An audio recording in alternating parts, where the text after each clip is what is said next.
नमस्कार आणि सुस्वागतम विद्यार्थी मित्रांनो, आजच्या या व्हिडिओमध्ये आपण इयत्ता चौथी मराठी पाठ्यपुस्तकातील पाठ क्रमांक 5 तिरंगा डॉक्टर प्रकाश गोसावी यांच्या या कवितेचा अर्थ समजून घेणार आहोत.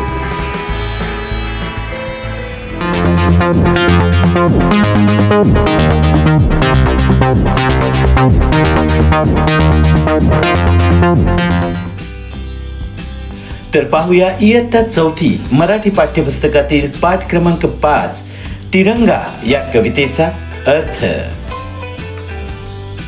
विद्यार्थी मित्रांनो, आपल्या मराठीच्या पाठ्यपुस्तकात पान नंबर 20 वरती तिरंगा अशी एक कविता दिलेली आहे. विद्यार्थी मित्रांनो, ही कविता लिहिली आहे डॉक्टर प्रकाश गोसावी यांनी. तिरंगा या कवितेचे कवी आहेत डॉक्टर प्रकाश गोसावी.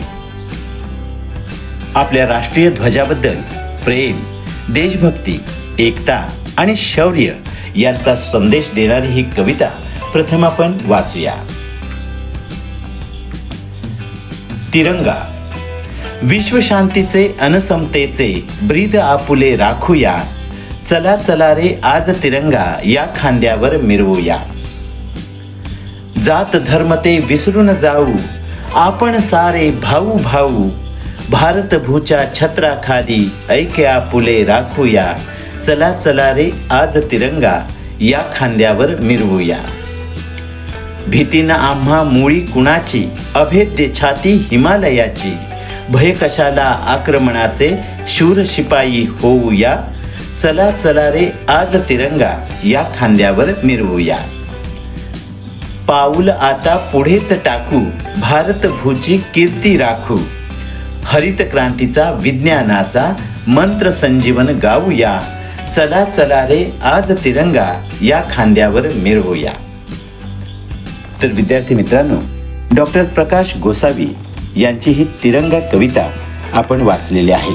विद्यार्थी मित्रांनो, आपला तिरंगा हा केवळ भारताचा राष्ट्रीय ध्वज नाही, तर तो आपल्या देशाच्या स्वातंत्र्याचा, एकतेचा, शौर्याचा आणि अभिमानाचा प्रतीक आहे. तिरंगा पाहिला की प्रत्येक भारतीयाच्या मनात देशप्रेम जागृत होते. या कवितेत कवी डॉक्टर गोसावी यांनी जात धर्माचे भेद विसरून एकतेने राहण्याचा, देशाचे रक्षण करण्याचा आणि भारताची कीर्ती वाढवण्याचा प्रेरणादायी संदेश दिला आहे. चला तर मग देशभक्तीची भावना जागवणारी तिरंगा ही सुंदर कविता आपण समजून घेऊया. या कवितेचा अर्थ जाणून घेऊया.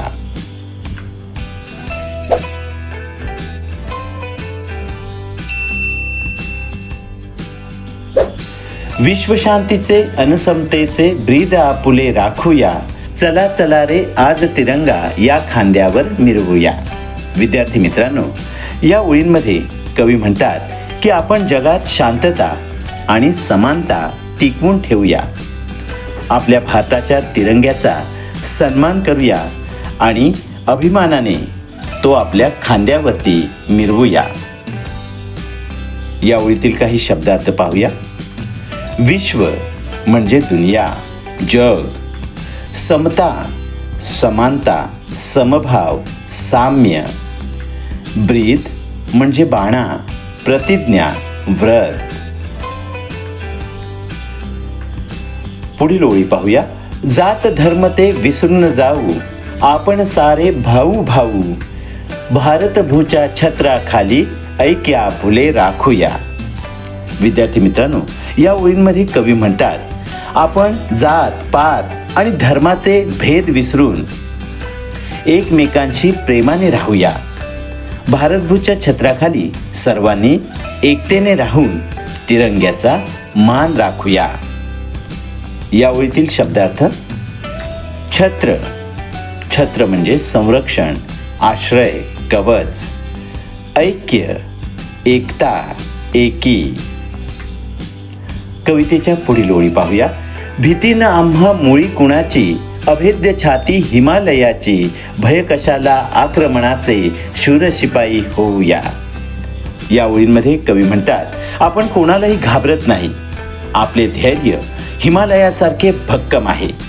देशावर संकट आले तर आपण शूर सैनिकाप्रमाणे त्या संकटांचा सामना करूया.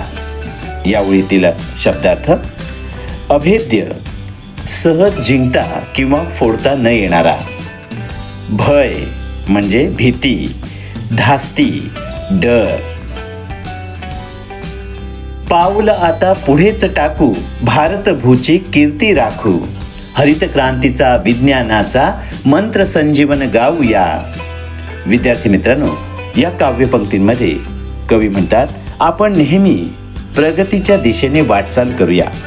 भारताची कीर्ती जगभर वाढवूया. हरित क्रांतीचा, विज्ञानाचा जो संदेश आहे तो आपण सर्वत्र पोहोचवूया. या ओळीतील शब्दार्थ: छत्र म्हणजे संरक्षण, आश्रय, कवच. ऐक्य म्हणजे एकता, एकी. तर विद्यार्थी मित्रांनो, अशा प्रकारे तिरंगा या कवितेचा आपण अर्थ समजून घेतलेला आहे. विद्यार्थी मित्रांनो, तिरंगा या कवितेमध्ये डॉक्टर प्रकाश गोसावी यांनी देशप्रेम, राष्ट्रीय एकात्मता, शौर्य, प्रगती आणि तिरंग्याचा सन्मान करण्याचा प्रेरणादायी संदेश दिला आहे. प्रत्येक भारतीयाने तिरंग्याचा आदर करून देशाच्या प्रगतीसाठी कार्य केले पाहिजे, असा या कवितेचा आशय आहे.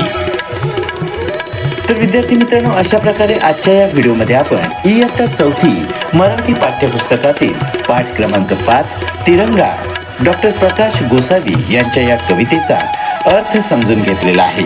विद्यार्थी मित्रांनो, शिकू मराठी चॅनलचा तिरंगा या पाठाच्या कवितेच्या अर्थाचा हा व्हिडिओ जर तुम्हाला आवडला असेल तर व्हिडिओला लाईक, शेअर नक्की करा.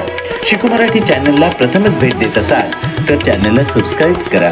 शिकू मराठी चॅनलचे असेच नवनवीन व्हिडिओ तुमच्यापर्यंत सर्वात आधी पोहोचण्यासाठी नोटिफिकेशन बेल ऑलवर क्लिक करा. विद्यार्थी मित्रांनो, हा व्हिडिओ पूर्ण पाहिलात त्याबद्दल धन्यवाद.